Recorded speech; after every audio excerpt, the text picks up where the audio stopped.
Hola a todos, mi nombre es Felipe Gutiérrez Pinto, soy psicoterapeuta de profesión, maestro y conferencista. En este programa platicaremos con amigos, expertos y no tan expertos de temas de la mente, relaciones y crecimiento, con la intención de brindarte diferentes perspectivas que te permitan construir y deconstruir las ideas que tienes del mundo que te rodea. Sean bienvenidos a Realidades.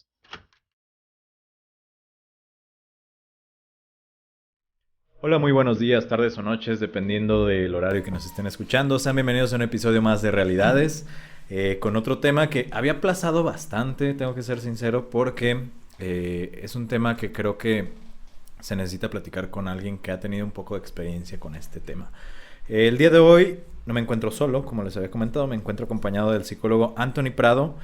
Él es orientador educativo en la Universidad de Guadalajara y trabaja principalmente con adolescentes, que justamente el tema del día de hoy ha tenido un incremento bastante considerable en niños y adolescentes. Probablemente los que están en YouTube ya vieron cuál es el tema, y es bastante preocupante. Anthony, ¿cómo estás? Bienvenido.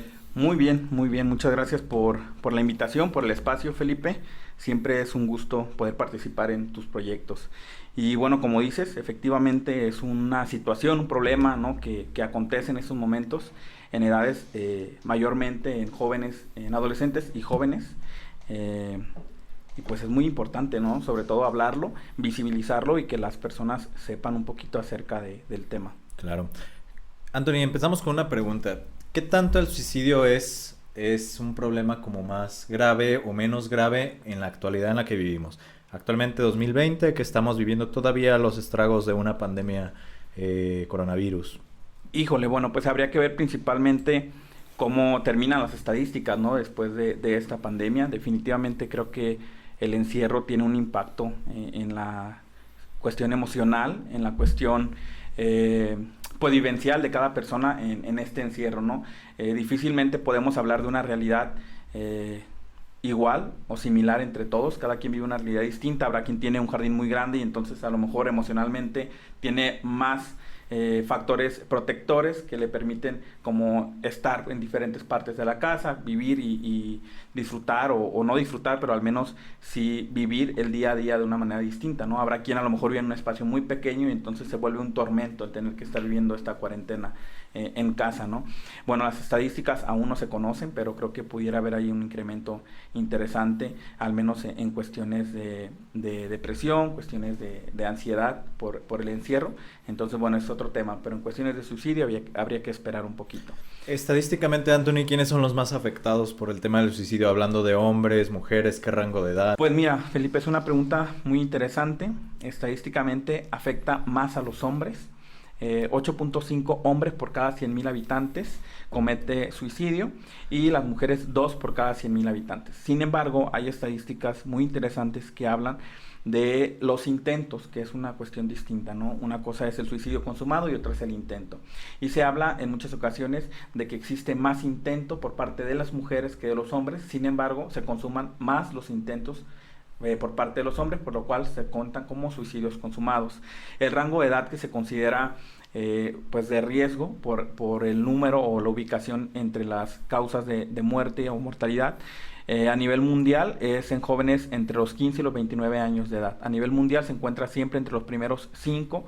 Y bueno, en México específicamente entre adolescentes de 15 a 19 años o jóvenes de 19 a 24 años se encuentra como la segunda causa de muerte, al menos en estadísticas hasta el 2017. Claro, y esto que mencionas acerca de la estadística en cuanto a género tiene mucho sentido, ya platicábamos en algún otro episodio, acerca del autocuidado de niveles de salud mental, cómo es que aún en la parte de los hombres está muy estigmatizado el hecho de verte, inclusive en la parte física, Claro. O sea, porque existe este concepto de que eres como una super persona, o sea, los hombres, si te ven vulnerable, malo, ¿no? Claro. En cualquier sentido, tanto físico como psicológico, pero más en la parte psicológica. Entonces, si no cuidas ese aspecto, evidentemente necesariamente vas a tener factores de riesgo para esta situación. Claro, totalmente, ¿no? En la sociedad, luego, por ser hombre, no se nos permite en muchas ocasiones sentirte vulnerable, ¿no? Emocionalmente, o ser el débil, o de repente presentar algún problema emocional, y luego de repente cuesta un poquito más de trabajo solicitar ayuda, ¿no? Bueno, afortunadamente en estos tiempos de cambio, ¿no? En cuestiones de género y de perspectiva y demás, creo que las nuevas masculinidades nos ayudan o nos están ayudando mucho a poder aceptarnos como seres vulnerables también, y como seres que tienen luego emociones y sentimientos y que de repente pueden expresarlos abiertamente, ¿no? Creo que es muy bueno, y sí, justamente creo que puede ser uno de los factores que afecta a que se consumen más suicidios en hombres. Totalmente de acuerdo. Y si quieres, vámonos, porque el tema del suicidio es un tema que, por lo menos en aspectos de salud mental, se ha hablado bastante. Creo que es uno de los que se pone especial atención en las diferentes sociedades a nivel mundial. Pero lo que creo que es importante para los que nos están viendo, para los que nos están escuchando, son justamente estos mitos que rodean el tema del suicidio, ¿no? Porque hay muchísimos, y hay algunos que nos pueden ayudar a identificar factores de riesgo en personas que queremos, probablemente. Sí, entonces, totalmente. Si te parece, iniciamos con esa parte para... Sí, para me parece muy bien, sobre todo pues hablando y esperando llegar un poquito a aquellos padres de familia, aquellos amigos que han vivido o han visto que algún amigo ha vivido estas situaciones, y que pues sepan que son situaciones que suceden, ¿no? De repente hay muchos mitos, y el primero de ellos, y creo que es el más sonado, y es justamente que el que lo dice no lo quiere hacer, ¿no? O no lo va a hacer. O si lo quiere hacer, no lo dice, ¿no? Claro. Y es justamente pues un mito. Al final de cuentas hay estudios que demuestran que 9 de cada 10 personas que se suicidan lo hicieron de manera, o comunicaron de manera explícita que alguna manifestación sobre este sentimiento de querer morir, ¿no? Ya sea a través de redes sociales, a través de algún grupo de WhatsApp, directamente a sus papás, o con algunas ideas o comentarios como de sería mejor si yo no existiera, ¿no? O qué pasaría si mañana no despierto. Entonces son comentarios que van marcando una pauta para poner atención, ¿no? Son focos y pues sí, lucecitas ahí de alarma que se encienden, y que como papás, como hermanos, como amigos, tendríamos que prestar especial cuidado para poder identificarlas y buscar ayuda. Claro, y sí, digo, al final de cuentas, creo que es uno de los principales mitos que rodea el suicidio, y por eso de repente se desmitifica o se le quita el valor a las personas que tienen intentos suicidas, ¿no? Claro, muchas veces luego los papás o amigos decimos, quiere llamar la atención. Claro, ¿no? Es lo más común. Es como, ¿no?, lo más común, que lo hace por llamar la atención, y entonces después te das cuenta de que, pues no, efectivamente tenía una necesidad, que luego pasa algo muy interesante. No es que la persona que se suicida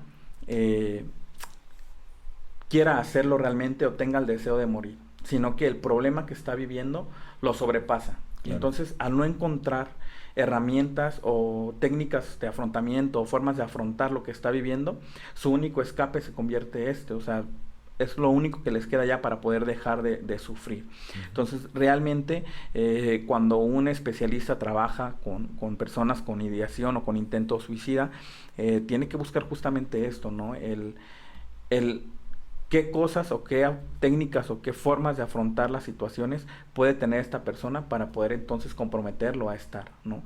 Y justamente es un trabajo terapéutico muy difícil, ¿no? Que si bien es cierto, por ejemplo, yo hoy te puedo estar hablando de este tema, lo hablo como una persona que conoce, que investiga y que ha leído, por lo que me ha tocado vivir en la práctica profesional, pero aún y con todo esto no me considero un profesional para trabajar con el tema en específico, ya en la parte clínica, porque sí se necesita tener muchas herramientas y ser especialista tal cual en el caso, ¿no? Mi reconocimiento a aquellos profesionales, ¿no?, psicólogos, que trabajan incluso únicamente con ese tema, porque hay un campo grandísimo y porque realmente se necesita tener muchas habilidades para poder hacer que la persona esté comprometida al proceso terapéutico y que pues poco a poco vaya encontrando cómo resolver aquella problemática que pueda tener. Claro, porque justamente como tú dices, los procesos terapéuticos dirigidos a temas de suicidio van enfocados a atar a la persona a algo, a este plano, ¿no? Por así decirlo, comprometerte de alguna manera, porque ya hicieron check en todas las alternativas que pudieran tener a lo largo de su vida, y ya no existe ninguna otra. No, y que claro que el compromiso puede ser a cualquier cosa, puede ser a tu familia, puede ser a tus amigos, puede ser incluso hasta una mascota, justamente, ¿no? Y muchas veces eso es bastante efectivo. ¿No? ¿Con quién se va a quedar? Como dice la canción, ¿con quién se queda el perro? Pues literal, ¿no? De repente la mascota se convierte en ese estar o en ese querer permanecer al menos ese tiempo en lo que encuentra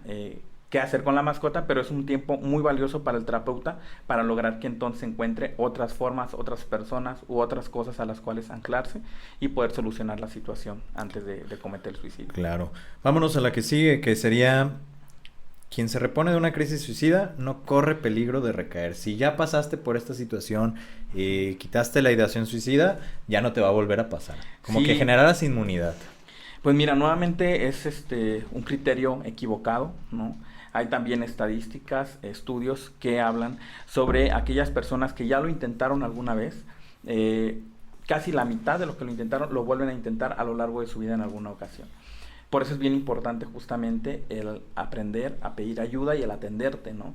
Sin embargo, también es bien importante, que es otro de los mitos, ¿no? Que es el que viene. Justamente hablamos acerca de que todo el que intenta una vez va a estar en riesgo toda su vida. Y tampoco, o sea, al final de cuentas, no podemos sobreproteger a una persona porque intentó suicidarse en alguna ocasión. Sí hay que prestar especial atención, hay que estar al pendiente. Sin embargo, no sobreproteger, porque entonces luego también pasas a estar en otro punto en el que no quieres que nada le pase y entonces puede llegar a generar cierto, ¿cómo se puede decir? Como presión hacia la persona, como de todo el tiempo me está cuidando, ¿no? Todo el tiempo está viendo qué estoy haciendo, me está vigilando, no me siento libre en mi propia casa, etc, etc, etc.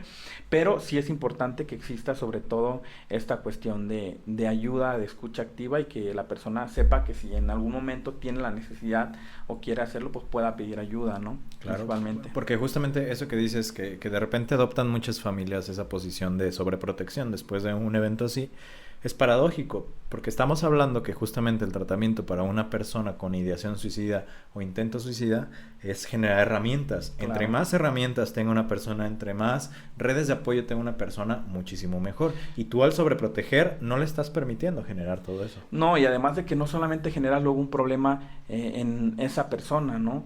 Luego después se convierte en un problema familiar. Yo justamente hace algunos años, justo en mi espacio de trabajo, tuve la experiencia de trabajar con una madre de familia y bueno, más adelante con uno de sus hijos, porque ella se acercó a una de sus hijas mayores, había intentado justamente quitarse la vida, ella la encontró, afortunadamente pudo salvarla, quedó bien, no tuvo ningún estrago luego físico que de repente sucede.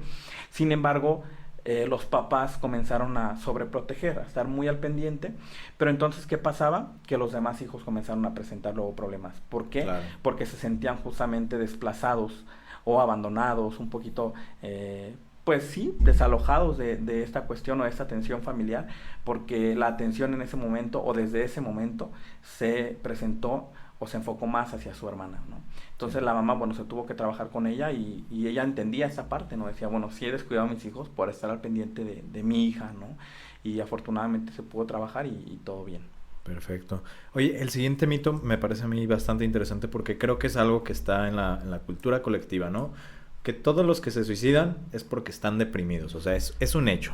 Sí, y fíjate que va junto con otro de los mitos que dice que todas las personas que se suicidan tienen algún trastorno psicológico diagnosticado, ya sea depresión mayor, ansiedad, etc, etc. Y no justamente todas las personas, ni todas las personas que están deprimidas se quieren suicidar, ni es un indicador o una necesidad que exista la cuestión o el trastorno psicológico. Claro. Se puede dar de manera multifactorial, ¿no? Hay situaciones que de repente te llevan a tener una desestabilidad emocional, puede ser una ruptura amorosa, puede ser un problema familiar, un problema laboral, un problema en la escuela, o puede ser multifactorial, ¿no? De repente se te juntan una y otra situación y eso te puede ir orillando a hacerlo. Pero al final, pues es eso, es multifactorial y es difícil luego buscar una explicación porque claro que una depresión no se gesta de un día para otro. Sí. Y digas, bueno, terminó con su novia hoy y entonces se suicidó y estaba deprimido. Pues no, estaba triste, ¿no? Hay que aprender a separar un poquito lo que es una tristeza por una situación que estás viendo y lo que ya es una depresión que al final tiene una implicación en las actividades que tú tienes en tu día a día, ¿no? Sí, justamente. El que sigue sería: el suicidio no se puede prevenir, pues ocurre por impulso. Otra de estas ideas que tenemos, ¿no? Fíjate que si bien es cierto, es imposible pronosticar cuándo se va a llevar un suicidio. Si se pudiera pronosticar, pues estarías ahí en el momento. Sí es posible prevenirlo. como con campañas de prevención del suicidio. A través de múltiples asociaciones, escuelas y demás, se generan luego espacios en donde se abre la discusión o el diálogo o la difusión de información en torno a espacios, lugares, personas a las cuales puedes recurrir a pedir ayuda en caso de que te sientas mal. Cada vez es más común ver que en las escuelas existen los departamentos, como en mi caso, orientación educativa, que si bien es cierto, no hacemos psicología clínica dentro del plantel, sí podemos hacer contención emocional o hacer una intervención en crisis y entonces hacer una derivación. Pero entonces cuando el alumno empieza a identificar o el adolescente, el joven empieza a identificar que existen estos espacios, puede pedir ayuda, ¿no? Hay líneas de intervención en crisis y también es importante decir que cuando los amigos, la familia o el grupo de apoyo tiene una escucha activa, se puede prevenir. Porque tú abres esta confianza, este espacio para que la persona se acerque a contarte. Y muchas veces más que acercarse, Felipe, hay que aprender a tener iniciativa, ¿no? Hace algunos años también viví la experiencia de pues trabajar más bien con un post-suicidio, ¿no? Se suicida una persona y con las personas con las que a mí me tocó trabajar fue una constante el decirme, yo la vi triste ese día y no me acerqué a preguntarle cómo estaba. Culpa, ¿no? Yo creo. Yo la vi triste ese día y preferí dejarla, darle su espacio, que acercarme. Y me ha pasado con dos personas con las que más bien con dos situaciones de suicidio en las que he trabajado. No como la parte clínica, pero sí como desde la parte educativa. Y es como una frecuencia que está siempre, ¿no? El decir, yo vi, yo me enteré, yo supe, yo percibí y no me atreví a acercarme, ¿no? Entonces de repente si yo sé que mi hermano de repente está muy aislado, que yo lo he notado como que llora todo el tiempo o como que no nos habla nadie y solo está en su cuarto y acaba de terminar con su novio, con su novia, etc., etc., pues a lo mejor acercarte y el hecho de acercarte y decirle, oye, te he notado triste, ¿no? Podemos platicar, podemos buscar ayuda, estoy aquí para escucharte, ¿no? El estar, a veces incluso la intervención en crisis o la contención emocional consiste únicamente en estar, ¿no? Sin siquiera hablar, ¿no? Hay personas que de repente no quieren hablar y eso es respetable, ¿no? Si no quieres hablar está bien, pero me voy a quedar aquí a hacerte compañía. Y eso significa mucho para esa persona y entonces puedes tú estar aportando un poquito a evitar el suicidio. Claro, y creo que esto que mencionas va directamente relacionado con el siguiente punto, que sería que hablar sobre suicidio o hablar este tema con las personas que nos importa, si detectamos algún indicio por ahí, puede incitar a que realicen el suicidio, el acto como tal, ¿no? Fíjate que no, pues al final no es una pandemia, no claro, es un virus no se que esté infecta en el aire y que te infectes y de repente tengas ganas de... No, creo que al contrario, te sirve para darte cuenta, del impacto que genera el suicidio, porque luego de repente se tiene la idea de que pues si mañana me pasa algo no pasaría nada, nadie se daría cuenta, ¿no? Y realmente existe una implicación o una afectación a bastantes más personas de las que tú te pudieras imaginar, ¿no? En escuela, en trabajo, en familia. Y entonces el hecho de abrir el diálogo a esos espacios incluso es una oportunidad para que padres de familia, para que hermanos, para que amigos digan, ok, yo conozco a alguien, yo sé de alguien que ha presentado esto, yo mismo he vivido esa situación y la verdad es que me ha hecho falta ser escuchado por alguien, ¿no? Y entonces buscar espacios, difundir espacios donde puedan solicitar ayuda es una de las principales, yo creo que los principales objetivos de estas organizaciones para poder ayudar a prevenirlo. Claro. Anthony, se nos termina un poquito el tiempo, pero me gustaría que les comentáramos a los que nos escuchan qué signos de alarma, ya mencionábamos algunos, sí, pero qué signos de alarma pudiéramos detectar como amigo, como hijo, como padre, como lo que sea, en las personas que queremos para evitar esta situación de suicidio. Pues bueno, principalmente las crisis emocionales, ¿no? Que una persona la veas de repente con un llanto inconsolable, ¿no? Hay que estar muy al pendiente, hay que estar al pendiente de la tendencia al aislamiento.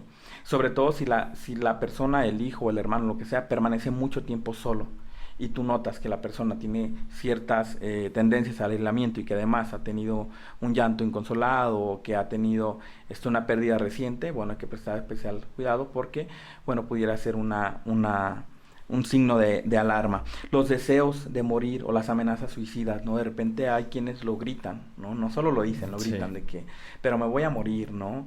O ya no quiero estar aquí. Y entonces, sí, o sea, muchas veces el papá se queda muy tranquilo, ay, si no van 3 veces que me lo dice. Pero me van a extrañar. O sea, nada más dicen eso, sí. Ese tipo de comentarios es importante prestarles especial cuidado. Claro. Y más allá de señalarlos, porque tampoco se trata de señalar al adolescente, al hijo, al joven, es justamente darte cuenta y decir, ¿no? Si está pasando esto, ¿qué puedo hacer yo para cambiar sobre todo los estilos de comunicación y de presencialidad que tengo con mis hijos, con mis hermanos o con mis amigos, ¿no? Si esto ya está pasando, ¿qué tengo que cambiar en mí para poder ayudar? A lo mejor acercarme, lo que te decía, tomar la iniciativa, el preguntarle cómo estás, el hacerte presente en la vida de esa persona para que sepa que es importante para alguien, ¿no? Otra puede ser la desesperanza, ¿no? El hecho de decir, bueno, pues ya no tengo nada más que hacer aquí. Que luego, por ejemplo, esto de la desesperanza no es exclusivo, pero luego pasa mucho en adultos mayores, ¿no? Cuando pierden, por ejemplo, a la pareja con la que han vivido toda su vida y luego de repente sus hijos pueden ser un poco aislados a la familia o separados a la familia. Y entonces empieza luego esta cuestión de desesperanza, ¿no? Mi vida ya no tiene sentido, ¿no? ¿Para qué seguir aquí si al final, pues ya fue, ¿no? Ya viví lo que tenía que vivir. Entonces, tener especial cuidado también a estas llamadas de atención o signos de alarma. Claro. Súbitos cambios en la conducta. De repente, tu hijo es muy alegre, ¿no? Se la pasa brincando de un lado a otro, hace chistes, sonríe contigo, bla, bla, bla. Y de repente tú lo notas retraído, aislado, callado, triste, ¿no? Preguntar qué pasa. Y no solamente por una cuestión de alarma a una crisis suicida, sino también por una cuestión en la que puede estar sufriendo algún tipo de violencia, de abuso sexual, o sea, otros problemas que se desencadenan, y que esa es una invitación a padres y amigos de estar pendiente para prevenir cualquier problema y cualquier situación emocional o psicológica que pueda estar enfrentando cualquier persona cercana a ti, ¿no?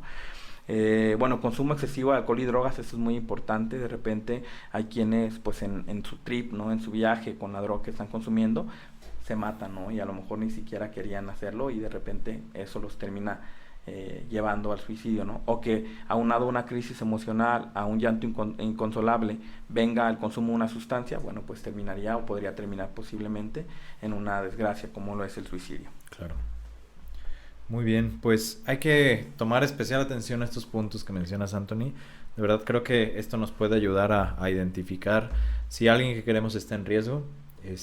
Y pues muchas gracias, creo que es importante todo eso que mencionas. Sí, pues muchas gracias a ti por la invitación, y antes de despedirme me gustaría pues invitarlos a que si se sienten de esta manera, si de repente se han sentido tristes o han pensado incluso en la idea de morir, pues recurran a pedir ayuda, ¿no? Hay instituciones públicas como el Instituto Jalisciense de Salud Mental, ¿no? Que tiene su intervención en crisis en línea al teléfono 3833-3838, por si quisieran en algún momento llamar, tengan el contacto, o que pueden visitar directamente sus instalaciones a un costado del Hospital Soquipan. O también está, en caso de que una persona esté en crisis y necesiten llevar la atención, la Cruz Verde, que está justamente por la Central Vieja aquí en Guadalajara, ahí también pueden acudir y hay intervención 24/7. O ya ahorita, pues, que se generalizó, ¿no? Las llamadas de urgencias al 911, igual si hubiera alguna situación de emergencia pueden marcar y ellos mandarían a la brigada encargada de estos temas de prevención del suicidio. Claro.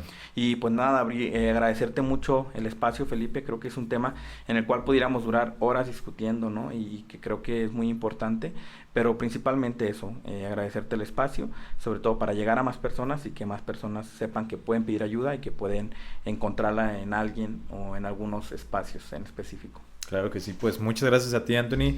Les recuerdo agregarnos a las redes sociales como Realidades Podcast. Nos encontramos en todas las plataformas de podcast, Spotify, iTunes, iVoox, todas las plataformas. YouTube también estamos por ahí para que nos puedan ver y sintonizar. Muchísimas gracias, nuevamente gracias a ti que nos está escuchando. Si conoces a alguien que le pueda ser útil esta información, pásale el capítulo. Creo que no está de más, ¿verdad? Excelente, muchas gracias. Hasta luego, que tengan un excelente día. Bye bye.